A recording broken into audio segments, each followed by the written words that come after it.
Hello and welcome to Knowledge Curry.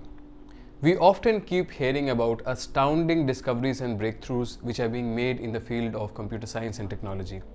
However, there is another field of knowledge where some of the most breathtaking and astounding discoveries are being made on a very frequent basis, but we hardly get to hear about them. I am talking about the field of biotechnology, genetic engineering, and biology, where in the last 2 decades, such astounding discoveries have been made that has completely changed the way that we look at and understand life.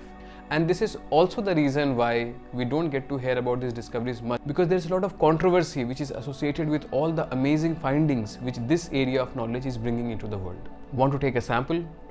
An increasing number of genetic engineers today say that death is merely a disease. Is this dramatic enough for you?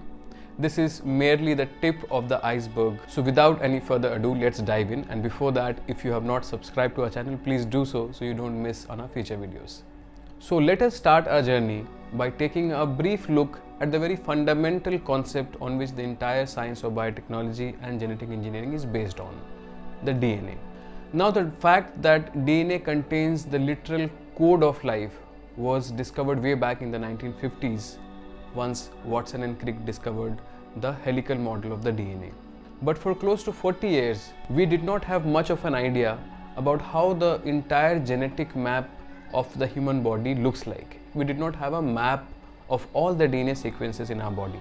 And in order to solve this very problem, in 1990, a group of some of the finest scientists, biologists, engineers got together in what is now known as the Human Genome Project, and they got down to work with one common agenda: to map the entire genome of the human body, which is the entire set of DNA sequence in the body. Now, this was not an easy task, and it was estimated that it will take this huge group of scientists around 15 years to complete the project. But because of the high energy and enthusiasm of this team, this project was completed in 2003 itself. And it was thanks to this project that we were able to get a complete blueprint of the entire human body. Now you will ask me, what is the big deal about getting the entire genome mapped?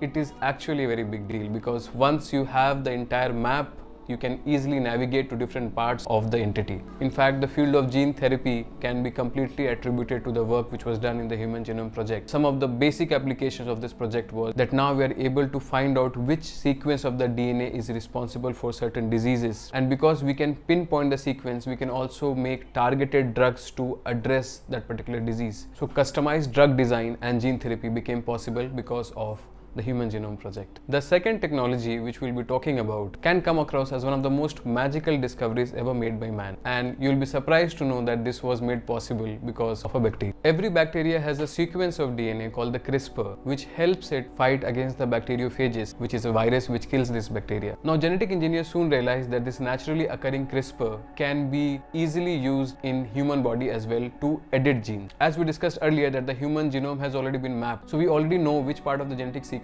leads to certain diseases. Having a technology at hand which can help us edit and weed out some of the undesired genes naturally gives us an extreme superpower to remove genes responsible for genetic diseases. But it does not really stop there. Artificially manipulating the genetic sequences in order to get a desired result is also known as gene therapy, and it has been used not only in eradicating human diseases but also in more unique places. Now, this technology gives us immense scope to do some of the most innovative and magical things possible. So far, using this tool, scientists have experimented with creating mosquitoes which will not be able to cause malaria, plants which will be able to grow in extreme climate change situations as well. And when it comes to humans, the natural application is that scientists are today trying to figure out if the genetic sequences leading to genetic diseases like anemia, hemophilia, breast cancer can be cured by using the CRISPR tool. In fact, some of the researchers are also going a step ahead and proposing things which are even more dramatic. Can we change the genetic sequence to create human beings who are more intelligent, more strong, more immune to diseases? Now, this definitely goes into the realm of ethical debate, but the very fact that today we are at an age where we can have this kind of discussions and debate itself is an astounding fact. Now, let's move to the third technology which is being hotly debated across the scientific circles, and that is on the science of age reversal. Now, this entire discussion started by the discovery of telomeres.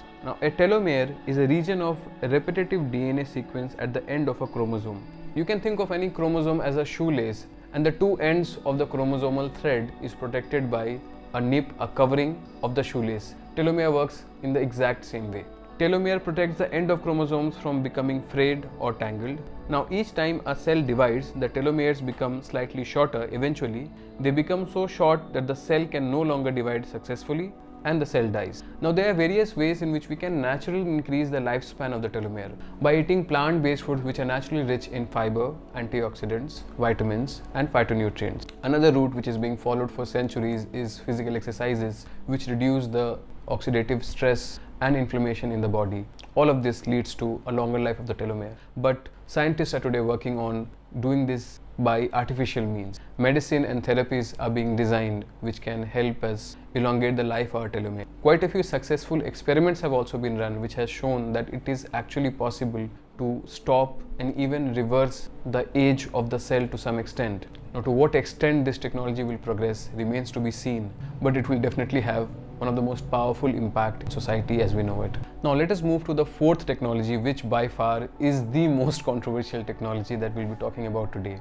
The science of reproduction has made progress by leaps and bounds in the last 1 century, from contraception to in vitro fertilization to surrogate mothers. We have come a long way in defining how reproduction happens. Some of the foremost thinkers and scientists in the field of genetic engineering today are working on what can be called artificial wombs, which will eventually lead to the birth of a child outside the human body. Now, it might come across as a little surprising, but partially it is already being done. We know medical facilities exist today which can take care of premature babies and help them get artificial stability. Scientists today are debating that if it is possible to do this for premature babies, why is it not possible to do this completely for the entire duration of birth for a human baby? Now the very thought opens a complete Pandora's box in the society, because in our mind, a childbirth is one of the fundamental aspects of being human, and putting some sort of a change in that is too much to ask for. But here again, another camp is suggesting that human childbirth is one of the most painful experiences for the mother and also for the child. If we can come up with a technology through which this pain can be done away with, it would be one of the most fundamental breakthroughs in human society. So while we have heard about this concept in science fiction movies and books like The Matrix and Brave New World, whether this will actually become a reality is something that remains to be seen. And now let's move to the fifth and final technology, the brain-machine interface. The brain is the least understood organ of the human body, and the brain is also the most complex object that is known to man. Now the entire premise of a brain-machine interface comes from the fact that the brain works in a very similar way in which the computer does. Neurons, which are the fundamental unit of our brain, behave in a very similar way as transistor. They also transmit information in binary, that is 0 and 1, just like a transistor. Now our entire brain, our nervous system, is made up of these neurons, and because of the similarity, it makes sense, and because of the immense similarity between a brain and a computer, it becomes possible for us to imagine that we can eventually create a tool through which we can make the brain and the computer interact with each other. In fact, such discoveries have already been made. The cochlear implant, which helps deaf people hear, is the first human brain machine which was ever created. A patent for a human brain machine interface was patented right back in the 1950s. But in the last few years, as we have seen the exponential growth of computing technology, what we have also seen is that technology for brain machine interface is getting more and more miniature and more powerful. In fact, Neuralink, a company launched by Elon Musk, is one of the many research think tanks which are right now working on the advancement of a more efficient human brain interface which can help in treating neural diseases, creating implants which can help us augment our skills, and interacting in a more natural way with different machines. Just like the other technologies which we discussed so far, even a human brain interface is rife with controversies and ethical debates. The thoughts which are there in our brain is the most private possible data that we have, and a tool like human brain interface has a potential to compromise the privacy of even this data.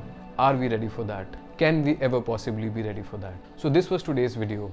Do press the like button if you enjoyed it so that it can reach other curious people like you.